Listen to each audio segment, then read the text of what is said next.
welcome everybody to the Skol Wolves podcast, place to talk about Minnesota's top two teams, the Vikings and Timberwolves. In this episode, I'm breaking down the Vikings' recent win over the Packers, the good, the bad, and what this means for the rest of the season for the Minnesota Vikings. Now, let's get into it. Okay, so first off, obviously, let's go.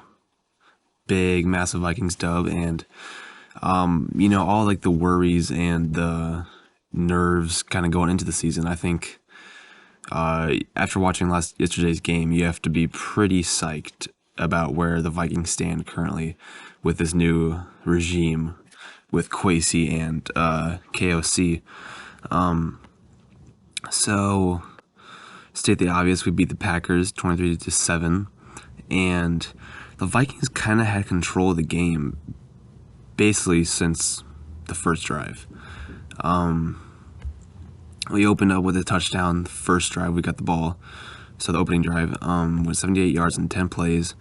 Kirk looked amazing. Jettas looks amazing. Went for it on 4th and 1, which is nice because I'm sure most people remember last year how conservative Zim was. The defense looked so much better than last year. We got pressure on Aaron Rodgers, which was amazing. Our corners, obviously, the first play of the game should have let up a 75-yard touchdown. But, other than that, we didn't let up too much.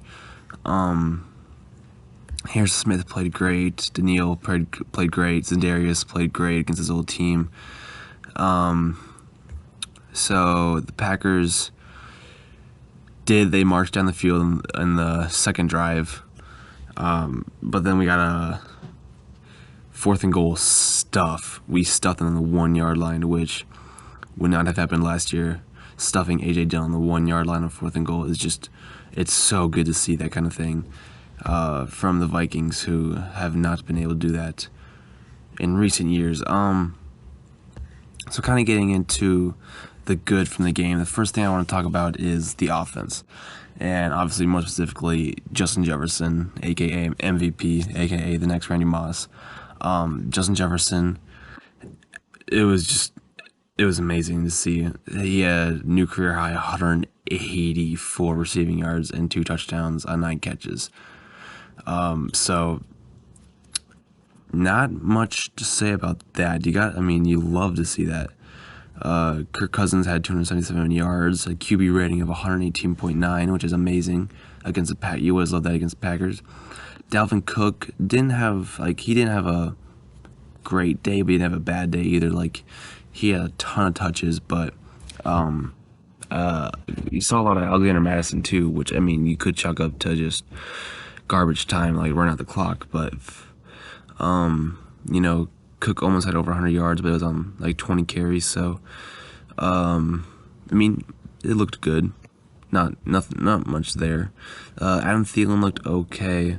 He didn't get much attention from Kirk, but when you got the best receiver in the league, it's kind of hard not to throw to him every single time.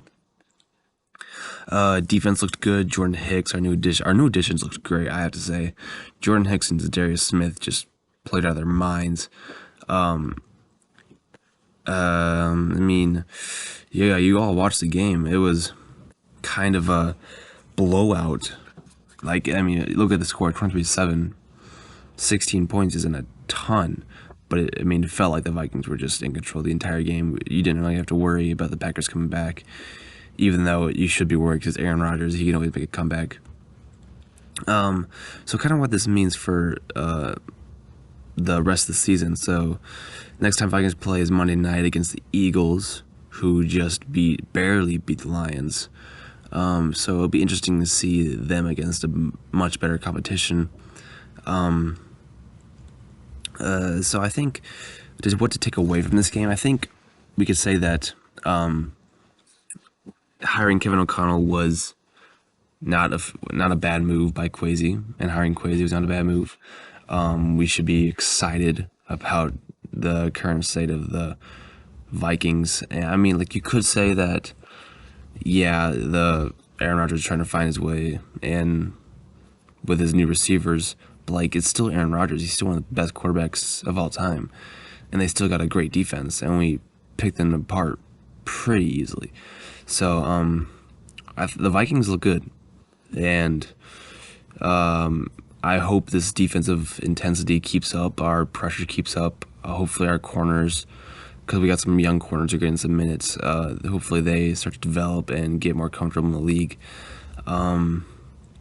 But yeah, I'm excited for the rest of the season, and it hopefully is more the same. Hopefully it don't just fall off out of nowhere. But yeah, that was a fun game. I'm sure all of you guys listening and watching, you could had a lot of fun watching the Vikings just absolutely dominate the Packers for 4 quarters of football, which has not happened a lot in recent memory. So yeah, I think I'll end it off there, and I'll see you guys in the next one. Peace out.